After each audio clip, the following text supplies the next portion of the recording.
Shalom, selamat pagi, salam sejahtera bagi saudara yang dikasihi Tuhan. Horas, apa kabar saudara? Semoga baik ya, dan tetaplah penuh semangat pengharapan di dalam Tuhan kita. Dari salah satu destinasi wisata di kawasan Tapanuli Utara, saya akan menyampaikan pesan firman Tuhan untuk kita semua. Sebelum kita mendengarkan firman Tuhan, mari kita berdoa.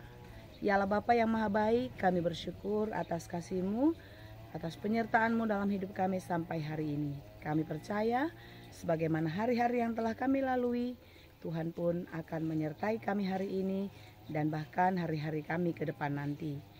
Kami mau belajar dari firman Tuhan yang sebentar lagi akan kami dengar. Kiranya Tuhan menolong kami sehingga kami dapat mengerti firman-Mu dengan baik dan kami dapat menjadi pelaku firman yang setia. Berfirmanlah Engkau ya Tuhan, sebab kami telah siap mendengar. Kasih karunia dan damai sejahtera dari Allah Bapa Tuhan kita dan dari anaknya Tuhan Yesus Kristus dan Roh Kudus menyertai saudara sekalian. Amin. Firman Tuhan untuk kita pada hari ini yang ditetapkan menurut Almanak HKBP Selasa 4 November 2025 tertulis dalam kitab Mazmur 68 ayat 21. Dalam bahasa Batak dan bahasa Indonesia saya akan bacakan bagi kita. Pesalmen 68 ayat 20 sada. Debatani aka hatuaon do debatatai. Jala guru di Tuhan Jehovah do aka haluaon sian hamatean. Allah bagi kita adalah Allah yang menyelamatkan. Allah Tuhanku memberi keluputan dari maut. Demikianlah pembacaan firman Tuhan. Saudara-saudara yang dikasihi Tuhan, seperti apakah atau bagaimanakah Tuhan di dalam hati kita? Sebagai apakah Dia berperan di dalam kehidupan kita? Tentu kita boleh belajar dari Daud yang menuliskan kitab Mazmur 68 ini. Daud mengangkatkan pujian syukur, nyanyian, yaitu doa kepada Tuhan sebagai tanda syukur penyertaan Tuhan dalam hidupnya. Kita tahu bagaimana kisah kehidupan Daud. Sekalipun dia sangat terkenal sebagai seorang raja di Israel, tentu perjalanan menjadi seorang raja bukanlah perjalanan yang mudah untuk ia lewati. Dalam perjalanan hidupnya pun Daud mengalami banyak sekali kesulitan. Bahkan nyawanya pun terancam. Dan masalah-masalah yang dihadapinya bukan datang dari luar dirinya saja. Justru dari dalam diri, dari keluarga, bahkan anaknya sendiri. Oleh sebab itulah ketika Daud melewati semua masa-masa sulit itu, dia meyakini dan merasakan kalau Allah lah yang meluputkannya. Saudara, bagaimana dengan kita? Ketika kita menghadapi masalah-masalah dalam hidup dan kita dapat melewatinya, apakah kita menganggap itu adalah hasil usaha dan kerja keras kita? Tentu dari kisah hidup Daud kita belajar bagaimana ia mempercayakan sepenuhnya kehidupannya hanya kepada Allah. Tentu demikianlah kita saudara. Hendaklah kita mempercayakan seluruh kehidupan kita kepada Allah. Allah yang menciptakan hidup kita. Allah yang memelihara. Allah yang menyelamatkan. Dan Ia akan terus menuntun kita sampai pada kehidupan di masa yang akan datang.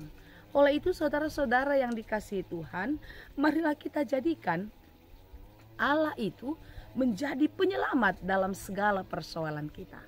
Hari-hari yang kita lewati ini tidak selalu mudah, bukan? Kita mengalami banyak masalah, banyak kesulitan. Tapi yakinlah, di dalam Tuhan kita akan mendapatkan kekuatan. Dan bersama-sama dengan Tuhan, masalah-masalah itu pasti dapat kita lewati.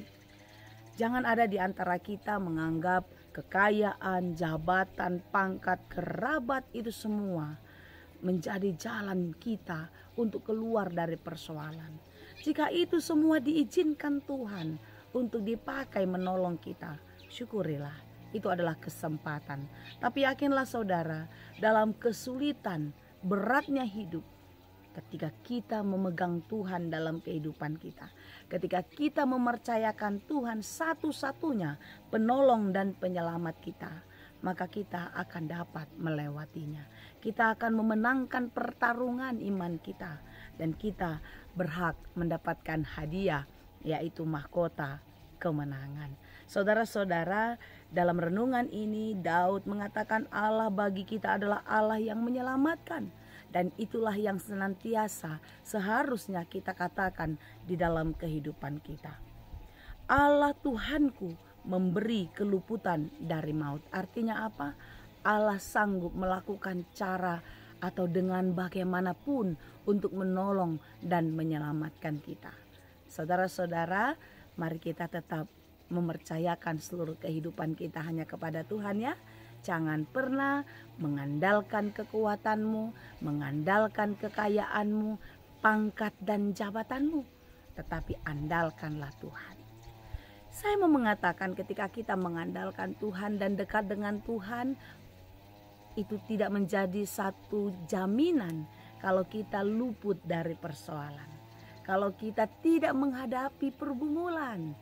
Tetapi saudara, semakin kita dekat dengan Tuhan, semakin kita mempercayakan hidup kita kepada Tuhan, masalah-masalah semakin gencar datang menghadang. Pergumulan semakin berat, tantangan semakin sulit untuk kita hadapi. Tetapi karena kita yakin di dalam penyertaan Tuhan, maka kita akan sanggup menghadapinya. Tidak ada satu alasan apapun yang membuat kita menyerah. Never give up. Kita tidak pernah menyerah. Kita tidak pernah putus asa. Tapi terus berjalan di dalam pengharapan. Karena di dalam pengharapan ada kekuatan bersama dengan Tuhan. Amin. Tetap semangat dan jadikan Tuhan satu-satunya penyelamat, penolong dalam hidupmu. Tuhan Yesus memberkati. Amin. Terima kasih Tuhan untuk firman-Mu. Biarlah kami terus seperti Daud mengangkatkan pujian, mazmur, nyanyian kami kepadamu. Karena Engkaulah satu-satunya penolong dan penyelamat kami. Jangan biarkan kami menyerah dalam hidup ini, tetapi biarlah pertolongan dan kekuatan daripadamu membuat kami kuat, terus bertahan, dan sampai menjadi pemenang. Terima kasih Bapa, di dalam Yesus Kristus kami berdoa. Anugerah Tuhan kita Yesus Kristus dan kasih karunia Allah Bapa dan persekutuan Roh Kudus, itulah kiranya yang menyertai dan memberkati kamu sekalian. Amin. Salam sehat selalu, tetap semangat dalam melakukan segala aktivitas, mengandalkan Tuhan, dan berpengharapan. Tuhan Yesus memberkati. Horas.